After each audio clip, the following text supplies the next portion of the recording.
ரொம்பவே சாஃப்டாக பஞ்சு போல் ஆப்பம் எப்படி பண்ணலான்னு பார்க்கலாமா? இந்த சின்ன உலக்குக்கு 3 உலக்கு பச்சரிசி எடுத்திருக்கேன். அதுக்கப்புறம் 1/4 கப்பு உளுந்து எடுத்துக்கோங்க, வெள்ளை உளுந்து.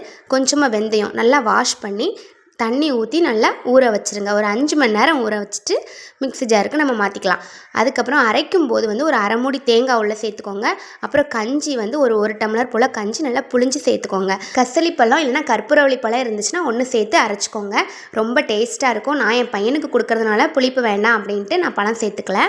கொஞ்சமாக உப்பும் சேர்த்து நல்லா மிக்ஸ் பண்ணி ஓவர் நைட்டு அப்படியே வச்சுக்கலாம். ஃப்ரிட்ஜில் வைக்க வேண்டாம், வெளியே வைங்க. காலையில் தண்ணி கொஞ்சம் ஆப்பச்சோடா சேர்த்துக்கோங்க. கொஞ்சமாக சேர்த்தா போதும்.